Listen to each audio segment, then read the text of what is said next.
Welcome, everyone. My name is Susan Patterson. I'm a North American leader in the fight against human trafficking and child exploitation. I wanted to create a short video on sextortion so that we understand the tactics of these criminals and what we can do to prevent it. Extortion is the fastest growing form of sexual assault against minors in the world today, stealing the innocence of young children and driving teens to commit suicide.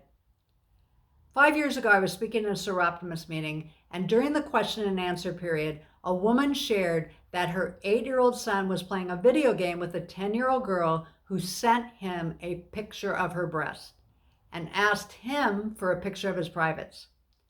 I said, of course, I wasn't talking to a 10-year-old girl. She agreed.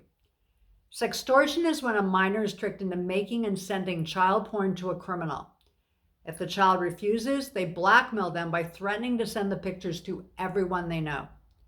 Keep in mind that any adult can sign up to play a kids game and select 10 years old from the drop-down menu. 3 years ago, I was having lunch with a friend of mine who shared with me that the way her best friend found out that their 7-year-old daughter was being sextorted is her 7-year-old daughter tried to commit suicide. Up to about 2 years ago, who was mainly sextorting minors was pedophiles who meet in pedophile chat rooms in the dark web with as many as 200,000 members and share the best way to trick children and sell the child porn to each other.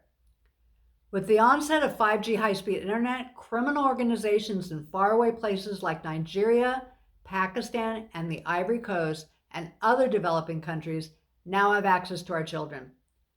These organizations have set up telemarketing type businesses where they enslave their own people and have 14-year-old girls chat up teen boys who are their main target and start sexting with them, meaning exchanging pictures with nudity. Then the closer comes in who is male and blackmails them for money. Sextortion has now become big business for these criminal organizations. Walker Montgomery was a 15-year-old football player who lived on a farm in Texas. He was a really good kid with a great family. On the day he died at 4 p.m, Walker sent some Bible verses to a friend who was struggling. At 6 o'clock, he started talking to a pretty girl. By midnight, he had killed himself. 17-year-old Brandon Guffey from South Carolina was another victim. 17-year-old Jordan DeMay was homecoming king and popular at his school in Michigan. John DeMay, the teen's dad, describes it this way. Someone came into his bedroom at 3 a.m. and murdered him through Instagram when we were all sleeping at night, and we had zero chance to stop it. Jordan's blackmailers wanted $1,000. Jordan sent them $300, which was all he had. When they kept pressuring him to send more, Jordan told them he was going to kill himself. His Nigerian blackmailer replied, "Good, do that fast, or I'll make you do it. I swear to God." 3 wonderful men who lost a future full of promise. 3 devastated families who will never be the same again. There are scores of stories like this. These boys don't know what to do, so they commit suicide. For girls, a good-looking guy starts texting them, they exchange pictures, and then they're blackmailed. Many of them commit suicide. So let's look at how we prevent this.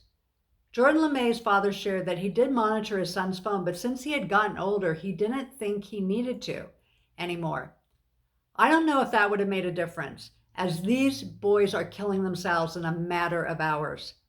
If John DeMay had known about sextortion, he could have explained what sextortion is and reassure his son that if he was tricked into sending nude photos and someone tells him to send money or they will send the pictures to everyone they know, that his son needs to block that person and come to his father. Don't delete the text because law enforcement needs them when you report to the cyber tip line. Jordan's blackmailers were arrested in Nigeria. At this link, missingkids.org/theissues/sextortion, schools and churches can find videos for teens and how to report. They also have this poster, which should be put up in every classroom and church and public youth centers. For young children, you need to get this book, Good Pictures, bad pictures. It explains what porn is in a way that is age appropriate and doesn't create shame. The book then explains what to do if they should come across it or if anyone asks them for compromising pictures.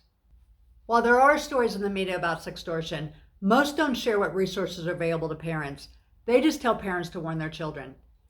The FBI has issued many warnings on this, and many schools and churches have got involved, but it's not enough. So please do your part to raise awareness regarding sextortion and what we can do about it by sharing this video before another child commits suicide. Thank you.